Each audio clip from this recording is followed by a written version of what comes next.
ለአውራ የፈለኩኝ የሁለት ሰው ህይወት ማለት የሁለት ሰው ህይወት በእኔ ምክንያት የተበላሻልና ምን ማድረግ እንዳለብኝ እንደምትነግረኝ ነው። የሁለት ሰው ህይወት? አዎ። ምን ማለት ነው? አብራሪ ለምስት ማለት በጣም ፍቅር ውስጥ የገቡት ሁለት ሰው አለ በእኔ ምክንያት፣ ግን በዛም በጣም ብዙ መስዋዕትነት የከፈሉት አለ። ግን እኔ አላፈቅርኳቸው። የተዋወቃችሁት? አንዱን በአካል ሁለቱም በአካል አውቃቸዋለሁ፣ ግን አንዱ እንደሚያፈቅረኝ ግልጽ አልነገረኝም ነበር። ሚስቱም ነበረች፣ እኔ አላውቅም ነበረ በሰዓቱ እና ቦታም ሰጥቼ አላወራሁትም ነበር። ደግሞ ገና ልጅ ነው፣ አንተ ልጅ ስለሆንክ ለእኔ አትሆንም ብዬ አላወራሁትም። እሺ። አንዱ ደግሞ ጓደኛ የቤስት ጓደኛ የነበረ 2 ዓመት በጓደኝነት ቆይተን ከዛ ፍቅር ውስጥ ገባ። የምን ጓደኛ? ቤስት ጓደኛ የነበረ አንዱ። እሺ። 2 ዓመት በጓደኝነት ቆይተን ከዛ በኋላ ነው ፍቅር ውስጥ የገባ። አሁን 1 ዓመት ከምናምን ሆኗል። ብቻ ሁለቱም በቃ እኔ ማለት አይፈልጉም። በየደቂቃ እኔ እነሱን እንደሚያወራው ነው የሚፈልጉት። እኔ ደግሞ ማውራት አልፈልግም በየደቂቃ በየቀኑ ማለት ነው። ለነሱ ሴት ስል ሁሌ አወራቸዋለሁ፣ አጸናናቸዋለሁ። ከፈለጉ ደግሞ ቦልኳለሁ። ብቻ ብዙ ነገር አደርጓለሁ፣ ግን ከኔ ሊርቁ አልቻሉም። አሁን ሁለቱም ሌላ ግንኙነት ውስጥ ገብተዋል። በጣም ሁለቱም በጣም ኃይለኛ ፍቅር ውስጥ ነው ያሉት እና አንዱ ስደት ላይ ነው ያለው፣ አንዱ ኢትዮጵያ ነው ያለው። አንቺ የትኛውን ነው የምታፈቅሪው? እኔ ሁለቱንም አላፈቅርም፣ ግን ደግሞ ቢሆን አሁን ኢትዮጵያ ያለው ቢያንስ ለትዳር የሚሆን ሰው ነው እንጂ ሁለቱንም አላፈቅርም። ታዲያ ምንድን ያስጨነቀሽ? ታዲያ ካላፈቅርሻቸው ያው እንደሚጎዱ አልፈልግማ። በእኔ ምክንያት ሰው እንደሚጎዳ አልፈልግም እና በጣም እየተጎዱ ነው። እሱ ነው ምን እንዴት አድርጌ እኔን እንደሚጠሉት ማድረግ እንዳለብኝ ግራ ገባኝ። የጥላቻ መርፌ ገና አልቀመምንም። እስቲ ወደፊት እናስበታለን። ለጊዜው የፍቅር ትሪት የሚያደርጉ መርፌዎች ነው የቀመምን። የጥላቻ እስቲ ሰው እንዴት መጥላት እንደሚቻል የሚል ገና አልደረስንበትም። ምናልባት ከዛሬ 200 ዓመት በኋላ ምርምሩ ላይ መንደርስ ይመስለኛል። አሁን አንቺ ምንም አይነት የፍቅር ስሜት የለሽም ለእነዚህ ሰዎች። የምትውይላቸው ውለታ ምን እንደሆነ ታውቂያለሽ? ከእነሱ መራቅ። እኔ እንግዲህ ፐብሊክ ላይ ነው ያለሁት።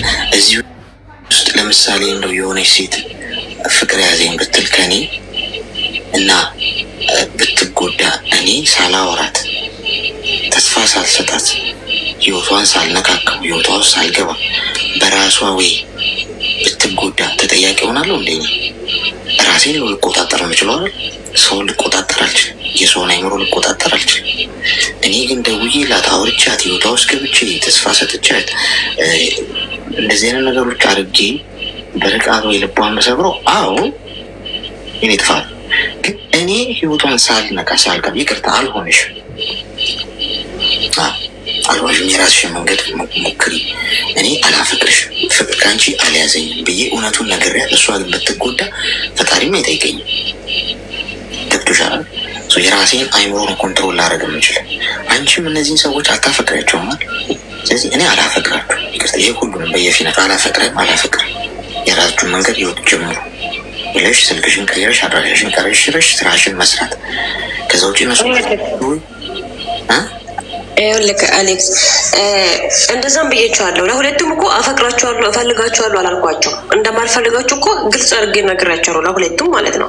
ግን ችግሩ ምን መሰለኝ፣ አሁን ይሄ ስደት ላይ ያለው እኔ ካላወራሁት በቃ ወደ ሀገሬ ካልገባው እንደዚህ ካልሆንኩኝ በቃ ሆነ ነገር ይሆናል፣ ይታመማል፣ ብቻ ብዙ ነገር ነው የሚሆነው። ኢትዮጵያ ውስጥ ያለው ደግሞ በሰዓቱ ቦይስ እንኳን ባልመልስለት በቃ እኔ ማውራት አትፈልግም እንደዚህ ሆናለች ብሎ ወደ መጠጥ ነው የምሮጠው። ስራውን በስርዓት አይሰራም። ግዴታ በቃ እኔ ለእነሱ ስል እነሱ ማዋት አለብኝ ብዬ ነው የማስበው። ግን ደግሞ እኔ እንጃ የምር ግራ ገባኝ። አይ ተይ ተይ፣ ማንም ሰው ለአንቺ ሲል እንኳን ወንዝ ምንጭ አይሻገርም። ገብቶሻል? በተለይኛ ወንዶች ለሴት ስንል እንደው ከስንት አንድ እንደው በጣም በፐርሰንት ስታስቀምጡ እንደ እውነተኛ አፍቃሪ ምናምን ከተባለ እንደ ባለፈው እዚህ ቤት ገብቶ እንደነገረን ልጅ ከሆነ እንጂ የትኛውም ወንድ የኔ እናት ለአንቺ ሲል ቁርሱን አይዘልም። መጠጥ መጠጣት ደግሞ ያው መጠጣት ሰበብ ስለሚፈልግ ያው እንግዲህ በእሷ ምክንያት ነው የምጠጣው ካለ አንድ ሰው ያስቀኛል። በሴት ምክንያት እሷ ስላላወራችው የመጠጣት አምሮቱ የሚያስጠጣው አንቺ አይደለሽም። የት ታያለሽ? የት ታውቂያለሽ? የተነገረሽ ነው ይሁን በአንቺ ምክንያት ከዚህ ከ8ኛ ፎቅ ላይ ልዘል ታወሪኛለሽ አታወሪኝም ይልሻል። ሰው ቁጭ ብሎ ሙቪ እያየ ነው ገብቶሽ አንቺ የተነገረሽን አምነሽ ዘራፍ ባቲ ጥሩ ነው እንደ ሀሳብ። በተቻለሽ አቅም እንዲህ ነው ሳቲ ስልክሽን ቀይረሽ አድራሻሽን ቀይረሽ ብትርቂያቸው ጥሩ ነው። ራሳቸው ሲሉ ይኖራሉ። ምንም አይሆንም። እመኝ። እሺ ሰበብ ነው አንቺ የምትፈልጊው ከእነሱ ላለመራቅ።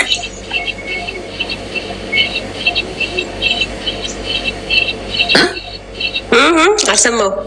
ሰበብ ነው የምትፈልጊው ከእነሱ ላለመራቅ አንቺ? ኧረ እኔ ከእነሱ መራቅ ነው የምፈልገው የምር። ግን እኮ አንዱ እኮ ለትዳር የሚሆን ነው እኔ የምፈልግ አይነት ሰው ነው። አላፈቅረውም እንጂ ነገ ላይ ያፈቅራሉ ብዬ የማስብ ሰው ነው። ነገ ላይ ማፍቀር አይቻልም እንዴ? ቆይ ነገ ላይ ማፍቀር አይቻልም ዛሬ ካላፈቀርኩኝ? የሰው ልጅ እኮ ክቡር ነው የኔ እናት። እንደ አይጥ መሞከሪያ አይደለም። ነገ ላፈቅረው እችላለሁ የሆነ ባህሪ ይመቻል። እስቲ ባፈቅረው ልሞክር እስቲ ቴስት ላድርገው ብለሽ የሰው ህይወት ውስጥ ገብተሽ ነገ እንዳሰብሽው ባይሆን መውጫ ቀዳዳው ይጠፋሻል። ልብ መስበር ማለት ይሄ ነው። ይሻል አሁን አንቺ እስቲ ነገ ላፈቅረው እችላለሁ ብለሽ ገብተሽ ህይወት ውስጥ አገባለሁ እወድሃለሁ እስቲ እናየዋለን ወደ እስቲ እያልሽ ያ ሰው ተስፋ አግኝቶ የሆነ አንቺ ጣዕሙ ቢጠፋብሽ ወይም ምንም ሴንስ የሌለው ህይወት ቢሆንና ይቅርታ አልቻልኩም ብለሽ ብትወጪ አየሽ እንሰው ጎዳሽ። ካልነካካሽውና ካልገባሽ ግን ይትስኪ። እሺ አመሰግናለሁ። ሰበብ ነገ ላፈቅረው እችላለሁ። ወንድ ልጅ ቁርሱ አንዘልም። እኛም ፍቅር አሁን ድሮ ኤሌመንታሪና ሃይስኩል ተማሪ እያለን የአይን ፍቅር ምናምን ታውቃላችሁ። ምግብ አያስበላም። ለክፉኝ ያውቃለን። ምግብ አያስበላኝም። ልጅቷን ሰፈሯ ድረስ ይሄድ ነበር። ነግሬያችሁ ነበር ባለፈው። ሰፈሯ ድረስ ተከትያት ምናምን የሆነ ጉራንጉሮች ነው የምገባው። ትክክለኛ ቤቷን አላውቀውም። መውጫ ቅያሱ ነው የማውቀው። ዘገጅ ሆነ እስቲ ከወጣች ተለክፌ በጣም የአስራ ምናምን ልጅ እያለሁ ልክፍት በጣም ከባድ ነው የዛኔ እና ምግብ አያስበላም። እንቅልፍ አያስተኛም። ያነጫነጫል። ሌሊት አፍጥጠ ነው የምታድረው። አስተማሪው ትምህርት እያስተማረ አንተ ውሽ ብር ይልባል። ምድረው መልሱ ምናምን ስትባል ትደነባበራል። እንደዛ አይነት ልክፍት ይዞኛል። ግን ይተናል ጠፋ። በልክ ትምህርት ሲዘጋ ሰኔ ላይ ቤቴ ስቀመጥ እሷም ትምህርት ቤት ቀየረች። እኔ ይሄ የድሮ ፍቅር ነው። የአሁኑ ምግብ በደንብ ነው የምንበላው። እንደውም ፍቅር ቢይዘኝ የበለጠ የምበላ ይመስለኛል። አሁን በቀን አንዴ ነው የምበላው። በቀን 4 ላደርገውላ እችላለሁ። አፒቴት የሚከፈት ይመስለኛል። ለአንቺ ሲል ማንም አንዘልም፣ ምሳ ምናምን አንዘልም። እንኳን ራሴን አጠፋለሁ። ወይ ጉድ! በጤና ይስጥልኝ። እንደ ሰው ትሪት አላረጋትም። እንዲ ወደር እንደ ሰው ትሪት ማድረግ ያለብኝ ማካበድ የለብኝም። ሄሎ የምትነፋረቅ ከሆነ እሷ ፊት ጠንካራ መሆን አለብን። እንደውም ሰው ያለ እሱ ጠንካራ ሆነ መቆም እንደምትችል ካሰባት ሞር በአንተ ይተማመናል ወይም ደግሞ በአንተ ይሳባል እንጂ ማለት ብዙ አያዋጣም። እሺ ሜምበር ሆኑ እስቲ። ኮይን ልስጣችሁ፣ የመጨረሻውን ዙር ኮይን ልስጣችሁ። አንዴ ጠይቅ ነበረ ማለት ከልጁ ጋር የምንታወቀው ቲክቶክ ላይ ነው። እሺ ግን በሃይማኖት አንገናኝም እና እንዴት ነው ግን ይቻላል? በጣም ነው በሱ ጉዳይ ማለት በእርግጥ ቅርብ ጊዜ ነው ከተዋወቅን፣ ግን በሃይማኖት አንድ አይደለም። እንዴት ተዋወቃችሁ? እኔ እሱ ነው ሀይ ሰላም ምናምን አለኝ። ማለት እንደ የሚያስደነግጥ መልእክት ልኮኝ ሰላም ነሽ ምናምን ሲለኝ የማየው ቪዲዮ የለቀኩ መስሎኝ ሰላም ነኝ ምናምን ብዬ መለስኩለት እና በዛ ነው ያው ማውራት የጀመርነው። ቀጠልሽበት ከዛ? እሺ ከዛ በቃ ማውራት ጀመርን፣ ግን አንድ ሃይማኖት አይደለንም። ጥያቄ ምን ያህል ጊዜ ሆናችሁ ማውራት ከጀመራችሁ? አረ በጣም ቅርብ ጊዜ ነው። ኦልሞስት 1 ወር ወይም 2 ወር በቃ ከዛ አለ 1 ወር። እና ፍቅር ይዞሻል ማለት አነጋገሩ ለሴት ልጅ ያለው ክብር፣ ጊዜ መስጠቱ ምናምን በጣም ደስ ይላል። ቆይ ለሴት ልጅ ያለው ክብር ምናምን እንዴ በ1 ወር ውስጥ እንዴት ነው ነገሩ? በ1 ወር ቀለጥሽ እኮ። እየማረከሽ ይሄ ነው ጊዜ ስለሰጠኝ፣ ምናልባት ብቸኝነት ሆኜ ስላወራኝ ሊሆን ይችላል። በምንድን ነው የምታወሩት? በዋትሳፕ። ስለ ፍቅር ማውራት ጀምራችኋል? ወሬ እንደሚያፈቅርሽ? አዎ። እሺ ማለት አብረን እንሆናለን፣ እኔ የማጠፋው ጊዜ የለኝም ምናምን እንደዚህ ነው የሚያወራው። ማለት ስለ ትዳር ምናምን ነው የሚያወራው።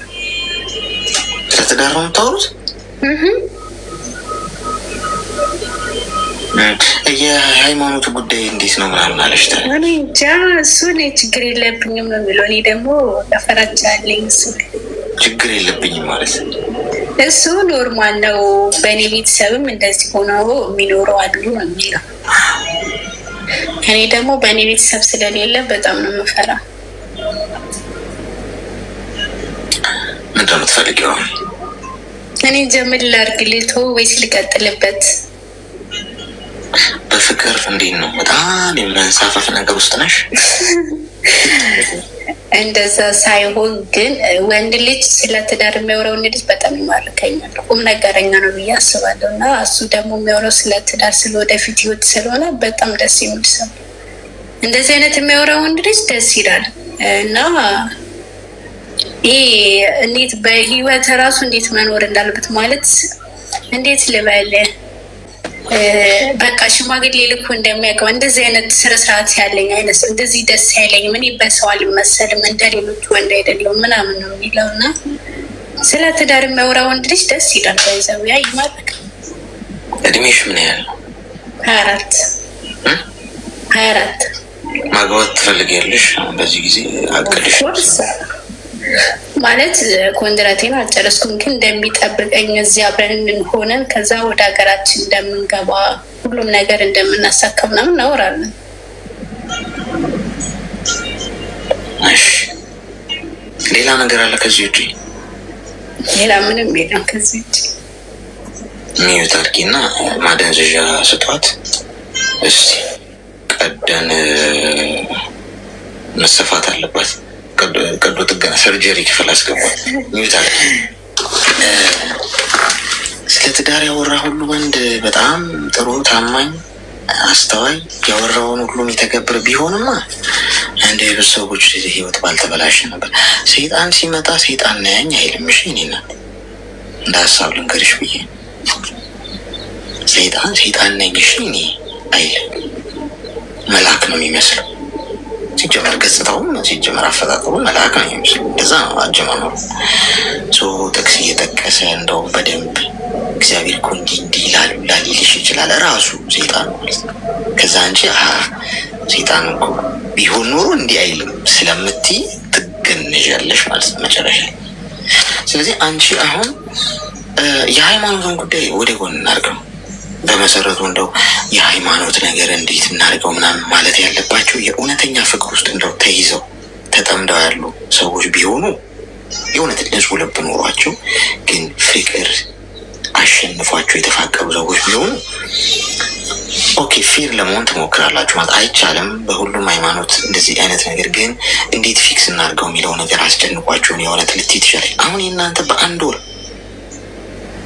የእምነት ጉዳይ በእምነት ውስጥ ባሉ አባቶች ወይም መምህራን የሚተነተን ነው። እንዴት የተለያዩ ሃይማኖት ውስጥ ያሉ ሰዎች መጋባት ይችላሉ ወይም መፋቀር ይችላሉ የሚለው እሱም ወደ ጎን እናድርገውና በመሰረቱ በአንድ ወር ውስጥ አንድ ሰው ስለ ትዳር ካወራሽ በቃ አልቆልሻል። ይኝናል ድፍት ሽማግሌ ልክ ያገባሻለሁ እንዲያደግሻለሁ እያለሻለሁ አንጀትሽን በደንብ እየበላው በቅርቡ ነው ገንዞሽ የሚሄዱ ይሄ ሰው እየተዘጋጀው ማለት በደንብ አይለኛ ቢላ እየሳልልሽ።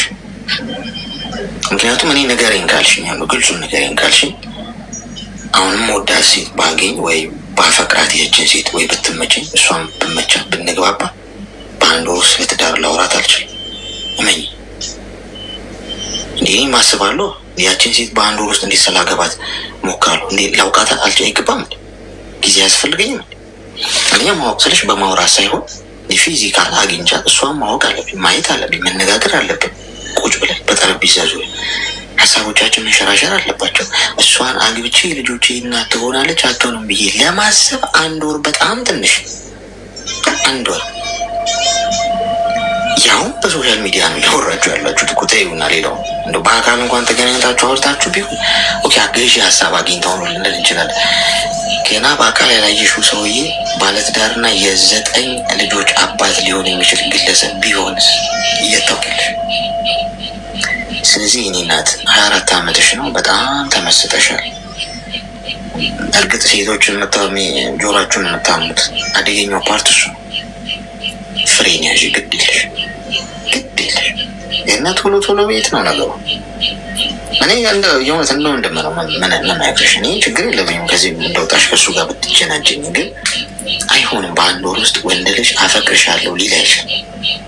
ብንጀናጀን እንኳን ይሆን ይሄ እንደ ወንድ ልጅ እየነገርኩ ነው። ብጀናጀን እንኳን በአንድ ወር ውስጥ አፈቅርሻለሁ የሚለውን ቃል ለማውጣት በጣም በጣም በጣም በጣም በጣም የማይታሰብ ኢምፖሲብል።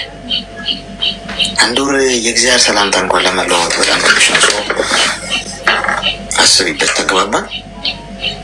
ሽማግሌ ልክ ያለ ገና አንዱ ሲገሪ አፈጠሙት። የአሁኖቹ ደግሞ ከባዶች ናቸው። የድሮዎቹ ይሻላሉ ትንሽ 1-5 ዓመትም ጀንጅናዎች ነው ወይ 1 ዓመት 2 ዓመት።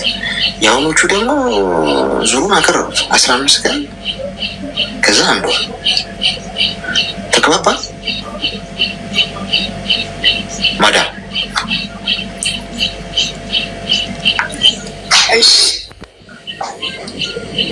ማቆም ትችላለሽ ወይስ እንዴት? ማቆም መቼም ይመስለኛል ኖርማል ነው። በኋላ እንደዚህ ብር ልኬለት ቆዳዬን ገፈፈው የሚል ዜና ይዘሽልን እንዳትመጪ ነግረንሽ። እኔ እንደሱ እንኳን ጉራጌ ነኝ፣ እንደዚህ አይነት የሚወጣኝ ሰው አይደለሁም። ስለዚህ ልብሽንም ጠብቂ። ከማይሆን ሰው ጋር ከምታወጪው ኢነርጂ ህልምሽ ላይ ስራሽ ላይ አባክኘው ይሄንን ኢነርጂ። እሺ ተግባባን? አመሰግናለሁ። ይዟችኋል። ይኸው አሁን የእሷ ፍቅረኛ መጥተውን ያጥረገርገኛል። ቀን ቀን ስገባ ላይ ፍቅረኞቻችሁ እኮ እየሄዱብኝ እኮ ነው ጎበዝ። እናንተ አሁን የሚደርስልኝ እኮ የለም እኮ ኃይለኛ ድንጋይ ነው የሚወረውሩት እኔ ጋር መጥተው። እኔ ደግሞ እረዳለሁ፣ አንደርስታንድ አደረግ፣ ህመማቸው ይገባኛል። እና በትክክል መድኃኒቱ እየሰራ መሆኑን የምረዳው ቆንጆ ስድብ ሲሄዱብኝ ማለት ነው። አሪፍ ነው፣ እቺ መድኃኒት ትጠቀመን በደንብ ሰርታለች ማለት ነው። ዝም ካሉኝ ግን እየሰራ አይደለም ብዬ ነው ማስበው። ሰው ቴንክ ቬሪ ማች መታችሁ መድኃኒቱ እየሰራ እንደሆነ ለምትነግሩኝ ወንዶች። ኤኒዌይስ በጣም ከባድ ነው አሁን በፍቅር ለመውደቅ እንዲህ ጉዳዩ ረከሰ። በእውነት በጣም የሚያሳዝነው ማለት ፍቃላችሁ በእውነት በጣም የሚያሳዝነው። ሄሎ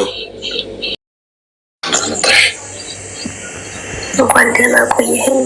ይቅርታ ድምፄ ትንሽ ጉፋን ይዞኝ ነው። ምንም ችግር የለም። መታሰስ ተለክፌ ነው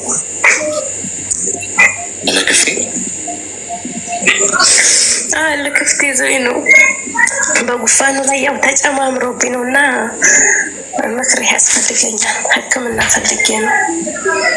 የምን ልክፍት ነው የለከፈሽ? የፍቅር ልክፍት ወረርሽኝ ነው። የት ነው ያዘሽ? እዚሁ ቲክቶክ ላይ ውርውር ስትይ ነው ያዘሽ። እንዴት እንደያዘሽ ስትይ አጫውቼን ከመጀመሪያ ጠንስስ ጀምረሽ። መጀመሪያ እኔ አንዳንድ ቤት ዝም ብዬ እኔ እኮምታለሁና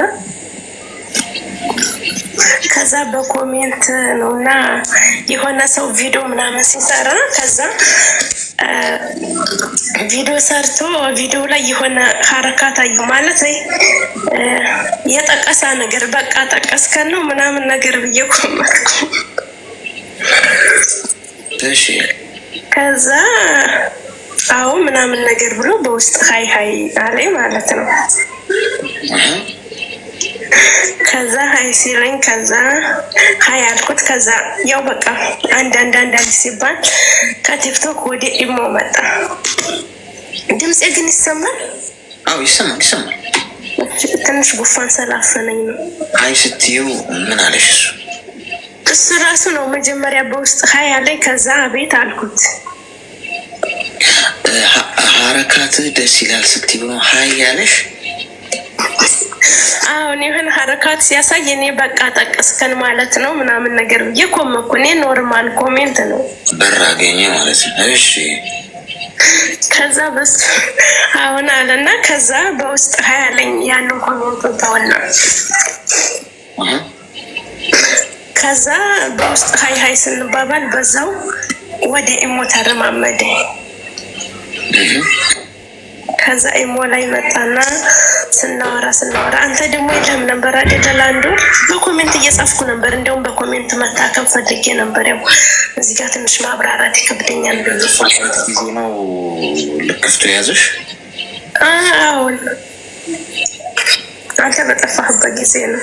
ብዙ ሰው ተረፋፏል ማለት ነው። እሺ ቀጥይ። ከዛ ወደ ኢሞ መጣ። ከዛ ስናወራ እየተደዋወለ ስናወራ ከዛ አብዛኛውን ጊዜ ቪዲዮ አውሪ ነው የሚለው ማለት ነው። ቪዲዮ ኮል? አዎ። ከዛ አንተ ደግሞ ያው ቪዲዮ አታውሩ ምናምን ስላልክ እኔ ቪዲዮ አይመቸኝም ስራ ላይ ነኝ ምናምን እያልኩ እንትን ስል ግን አንዳንድ ጊዜ ዝም ብለን አንዳንድ ጊዜ እናወራለን። ከዛ ስናወራ አንዳንድ ጊዜ ከዛ እኔ በቃ እኔ ቪዲዮ አይመቸኝም ምናምን ስል ከዛ እሱ አብዛኛውን ጊዜ ቪዲዮ እናውራ ይላል። ከዛ ደግሞ ቀስ እያለ አፈቀርኩሽ ምናምን ነገር አለ። ከዛ በቃ አሁን ድረስ ያው እናወራለን። ከዛ እኔም ትንሽ እየያዘ መሰለኝ ፍቅሩና ማለት በቃ ምን ልበል ትንሽ የሆነ በቃ ስለሱ ማሰብ ጀመርኩኝ። እሺ ታዲያ ይሆናል ልቀጥልበት ወይስ ላቁም? ደወለ?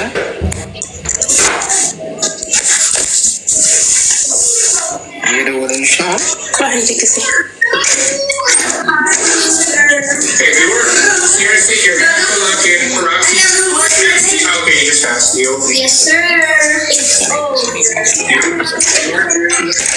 አሌክሳንድ እየተሰማኝ አይደለም። ለአንተ ይሰማል? ምንድን ነው ስልክ ገብቶብኝ ይቅርታ፣ እየተሰማኝ አልነበረ መሰለኝ። እሱ ደወለ? ሚውት አድርጊ እስኪ።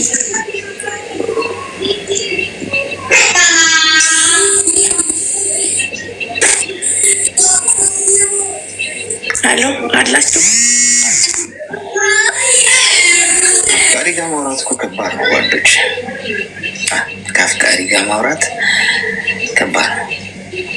የእግዚአብሔር ሰላምታ ራሱ መለዋወጣትሽ ተናደርሽ ሴት ኮን ተናደርሽ ከ እግዚአብሔር ይመስገን ልትል ብላ አንዴ ልመልስ እንደዛ ሰላምታ እንኳን አትሹ ከተያዘ ሰው ጋር ከባድ። እሺ ቆይ ሬዲ ስትሆኚ ሚዩቱን አንስተሽ ንገሪኝ እስኪ። ትሄዳለች፣ አሁን ትወድቃለች። ምን አለ በሉኝ። ይዟት በረረ እንላለን። ከዛኛ አንድ ወር በጠፋ ትሞዳላችሁ።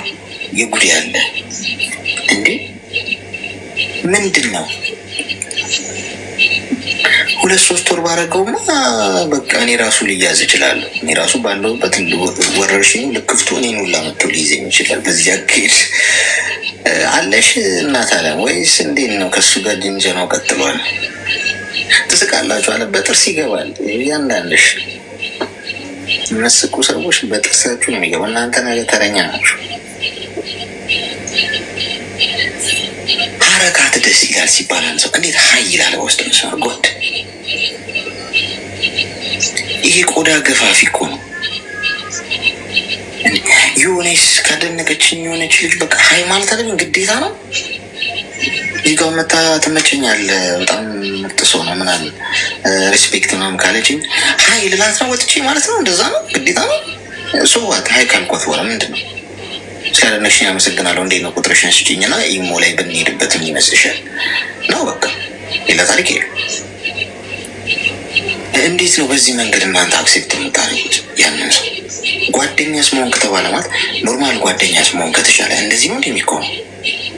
ይሄ ጥርፊያ በር የሚፈልጉ ሰዎች አንዳንድ አሉ። በቃ የሆነች የጦስ ዶሮ ማለት ነው። አዋራ ማስነሻ አለሽ።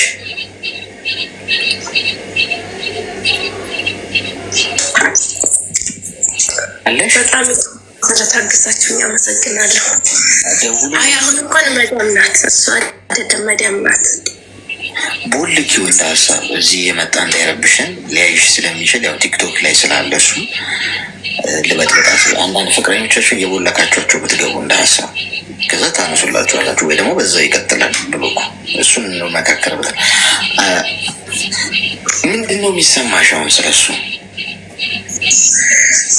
ማሰብ ጀመርኩ ማለት በቃ አንዳንድ ነገር ከሚያወራው አንጻር ምናምን ነገር በፊት ዝም ብዬ ኖርማል እንደ ቀልድ ነው እና ግን አሁን ሰንበት ሲል ሲውል ሲያድር የሆነ ስለሱ እውነት ነው አይደለም ግልጽ በቃ ይሆናል አይሆንም የሚል ትንሽ ግራ አጋባኝ። በቃ ግራ ተጋባ ስሜት ጀንሻል። እሱ የኔ ፍቅር ሆዴ አሉ ቃላቶች። ምንድን ነው የሚጠቀማቸው ቃላቶች? እንደዚህ የኔ ፍቅር ምናምን እሱ ያው እንዳፈቀረኝ ነው የምናገረው። እኔ ደግሞ እንዴት በዚህ ፍጥነት እንዴት ነው አንድን የማታውቀውን ሰው የምታፈቅር ምናምን ስለው ፍቅር እኮ ጊዜ አይፈልግም በቃ በቅስፈት ነው የሚይዘው ምናምን ይለኛል። የምር በምን ያህል ጊዜ ውስጥ ነው ሁሉ የተፈጠረው? በምን ያህል ጊዜ ውስጥ ነው እንዲህ ግንፍ ያላችሁት? ኧረ እንደው አንድ ወርም አልሞላንም ገና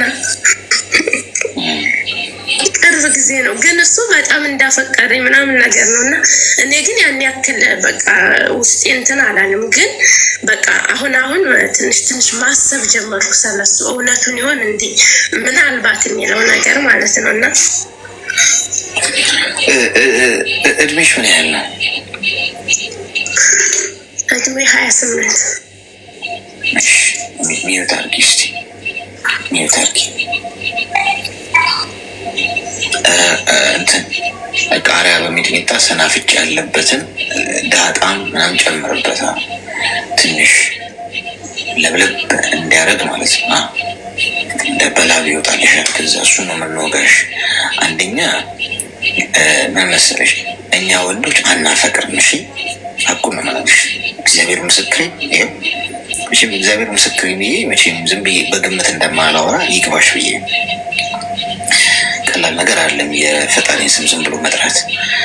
አናፈቅርም ወንዶች በርቀት ሳናይ የሴት ልጅን ስነ ልቦና ሳንረዳ ቀርበን ጊዜ ወስደን ያቺ ሴት የምታስበውን አሳስበውን ሁኔታዋን ሁሉ ነገሯን አይተን አገናዝበን በቅርበት ግብብኝ በቅርበት በአካል አግኝተን ያቺን ሴት በመላመድ ሂደት ውስጥ በደንብ ቀርበን ካላየን በስተቀር ወንዶች አናፈቅርም።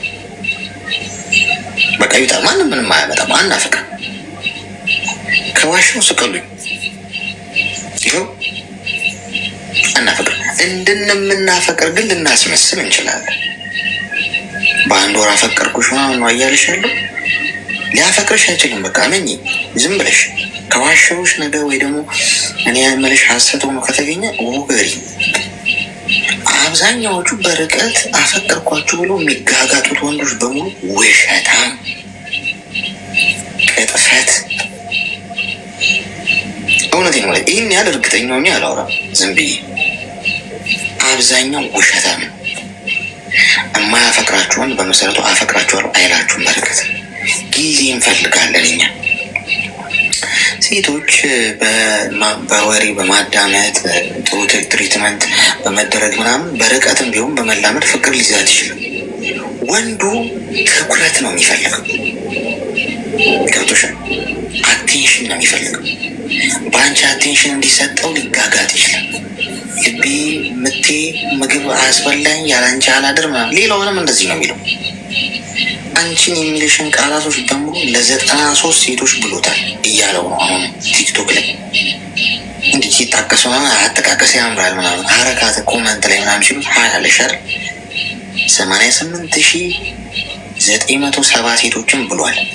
እንደዛ ደግሞ ኮመንት ላይ ታደንቃላችሁ። እናንተ ስታደንቁ በውስጥ መስመር ሀይ ብሎ ይገባልሻል። ውሸታም ነው እንደዛ አይነቱ ወንድ። ክብሩን የሚጠብቅ ወንድ ሀይ ሊልሽ ምክንያት ሊኖረው ይገባል።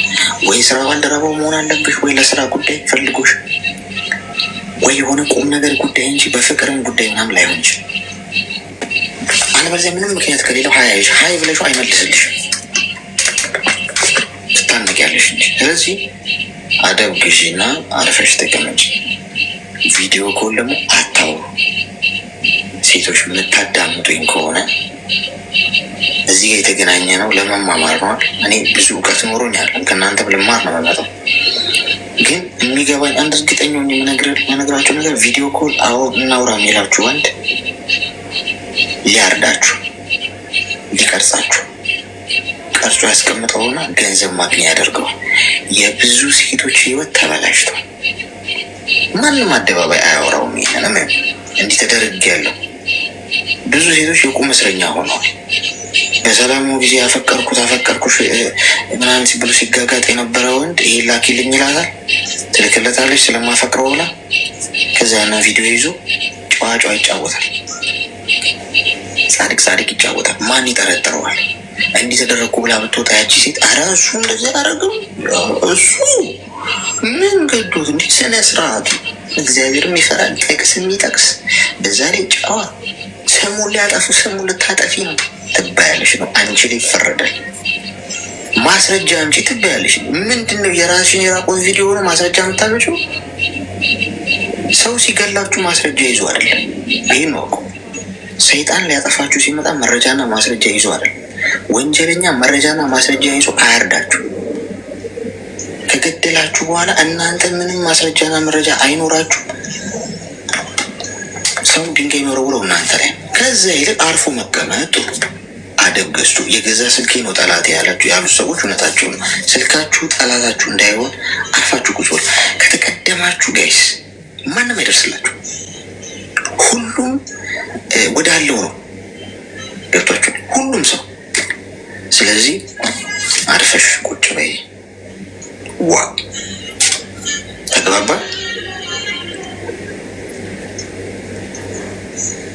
ግልጽ ነው። አዎ ገብቶኛል። እሺ አመሰግናለሁ። አዲስ እየኖረልን። እሺ መልካም ቀን። እሺ ላንተ መልካም ቀን። ታለቅሺ፣ ብትደፊ፣ ብትነፋረቂ፣ እንዲህ ተደረግኩ ብትይ ህግ አይደርስልሽም፣ ሰው አይደርስልሽም። ሁሉም የሆነ ሰሞን ርዕስ ያደርግሻል። ከዛ በኋላ ሁሉም ወደ ጉዳዩ ነው የሚሄደው። አንቺ ግን ሲኦል ውስጥ ትኖሪያለሽ። መጫወቻ ነው የምትሆኘው። ማንም ሰው ሊጎዳችሁ ሲመጣ በቀጥታ መጥቶ እኔ ጎጂ ነኝ ጎዳሽ ነው ጎዳውሽ አይልም። ነገ ትከሸዋለሽ።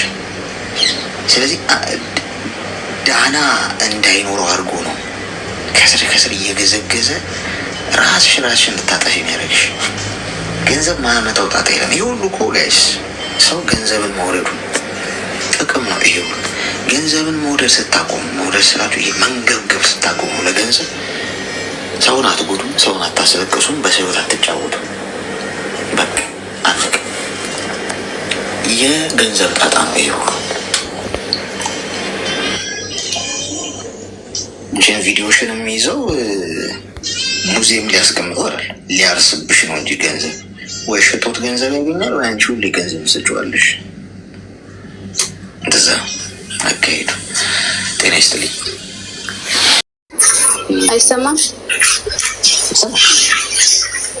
ሰላም ነው። ስላስገባኝ አመሰግናለሁ።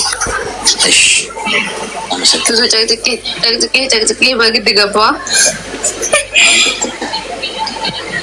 አዎ ምክርን ፈልጌ ነበር አሌክስ። እሺ ንገሪኝ። ስለ ትዳርም ልበልህ ስለ ፍቅርም ልበልህ ከየት እንደምጀምር አላውቅም። በእርግጥ ግን ከዛሬ ከ7 ዓመት በፊት የነበረ ነው የምነግርህና እንደዚሁ በመተዋወቅ ነው። ልጁ ጋር አዲስ አበባ ነው የተገናኘ ነው ስራ ቦታ። ከዛ ተዋወቅን እና በሃይማኖት አንድ አልነበርንም፣ ማለት የተለያየ ሃይማኖት ነበረ። ከዛ በሰዓቱ በቃ ያንተና እኔ የተለያየ ሃይማኖት ስለሆነ ያለን በአብረን መቀጠል አንችልም ምናምን ስለው አይ ችግር የለውም እኔ ወደ አንቺ ሃይማኖት መጥቼ አብረን መቀጠል መኖር እንችላለን ምናምን አለኝ። ከዛ እሺ ብዬ ሃይማኖትን ያው አስቀየርኩት ማለት ነው። እኔም መስሎ መኖር ጀመረ። እሺ አተጋባችሁ? ሳንጋባ በፊት ነው በቃ ሃይማኖትን የቀየረልኝ። አትጋቡ ነው አብራችሁ ነው የጀመራችሁት? አዎ። ከዛ ሃይማኖትን ቀየረልኝ። ከዛ አብረን መኖር ጀመርን።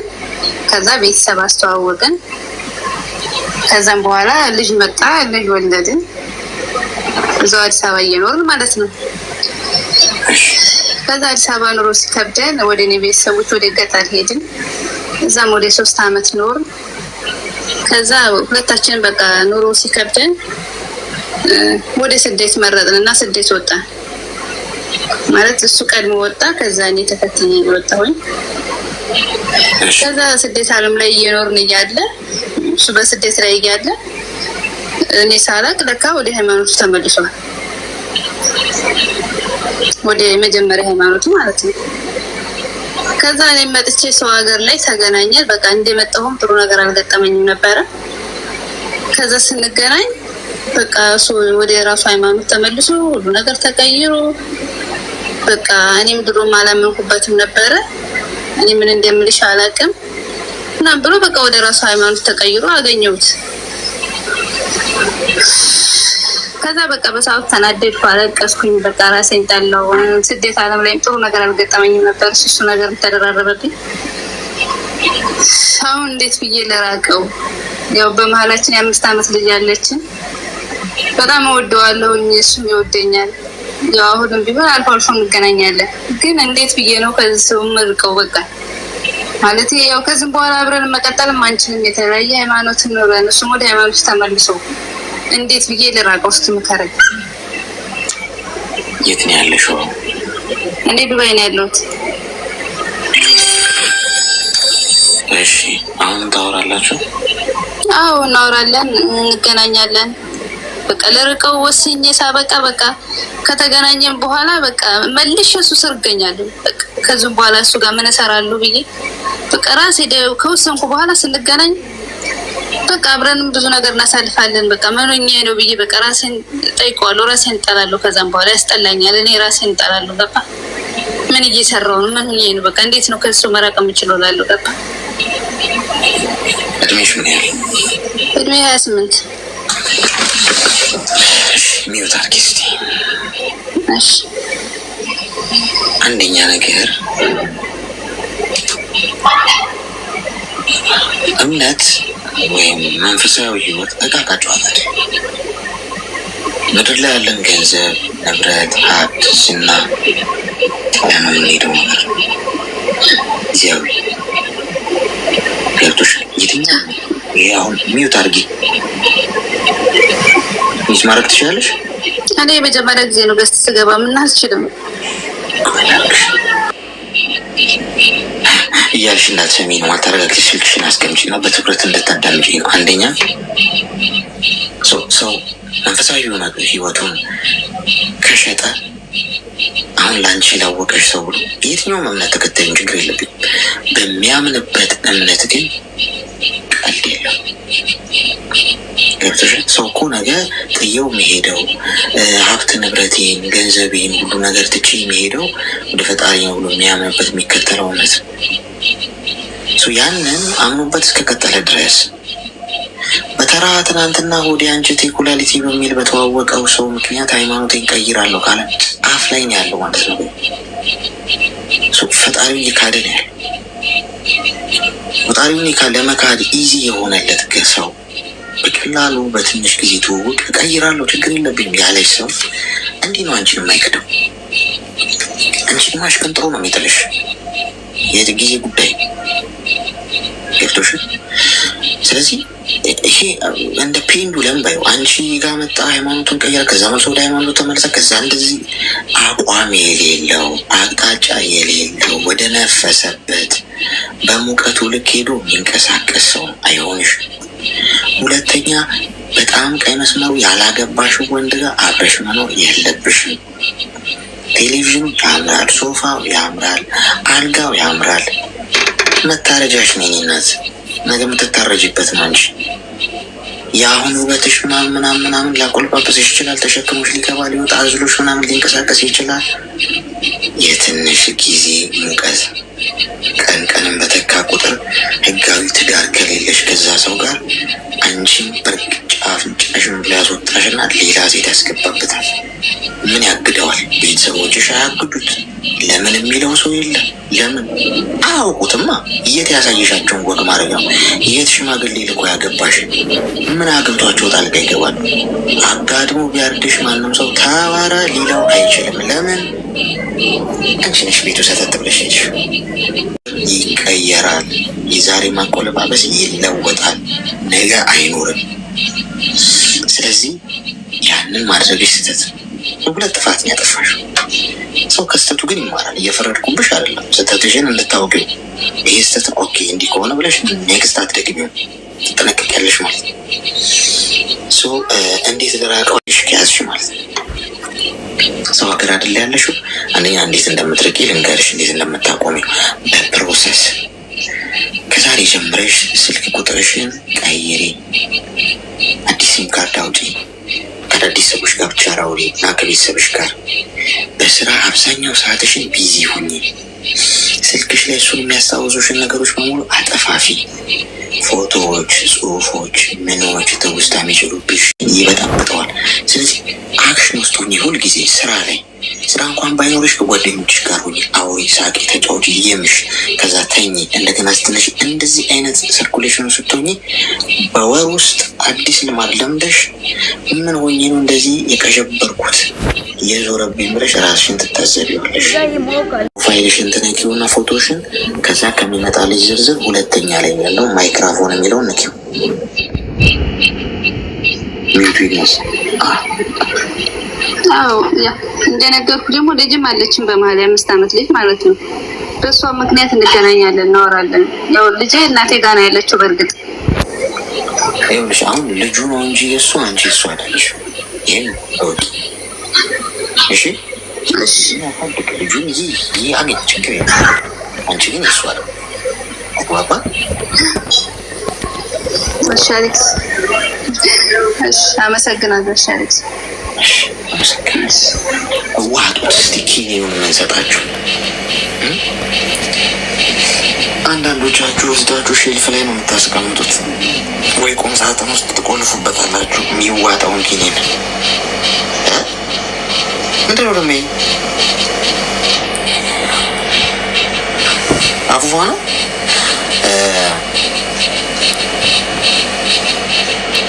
ትኩረቴን እንትን አትበሉ እሺ ጋይስ። ከእንትን ውስጥ አትክተቱት፣ ዋጡት። ላጣርጋችሁ በቀን አንዴ ዋጡ ካለን በቀን አንዴ ዋጡ። ምንድን ነው በኋላ ገረሸብኝ ብሎ እንትን ማለት ነው። ፊኛ ያሰንፉኛል። ጋይስ ቀዶ ጥገና ክፍል ሰርጀሪ ሆነን አፉፋ መንፋት አይቻልም፣ መሳሳም አይቻልም። እንድትሰማችሁ የምትፈልጉ ሰዎች ካላችሁ ጌም ላይ እንሳሳማለን፣ እንሳሳምባቸዋለን ጌም ላይ ሲሆን። ይሄ ግን የሰርጀሪ ክፍል ነው ጓደኞች። ሰርጀሪ ክፍል ምላጭ መቀስና መርፌ በአንድነት አብረው የሚሰሩበት ክፍል ነው። እዚህ ጋር እየቀደደን ደም ምናምን እያለ ኪሲንግ ምናምን በህግ ዘብጥያ ነው የሚያስወርደኝ። ብረሳስ መርፌ ረስቼ አሁን ውስጡ በሰፋ ውስጥ ያነሰው እዚህ ጋር ስሳሳም ማለት ነው። ጥሯል፣ ጥንቃቄ ይፈልጋል። የሰው ህይወት ክቡር ነው። እሺ ጓዶች መቀለድ የለብንም። እሺ በርጋ በጣም ዝግ እያለ ነው። ታባንኩስ እንዲህ ይብስባችኋል። እንዲህ ማን ነው እንዲህ የሚያደርጉ? ጉጉልኝ እስቲ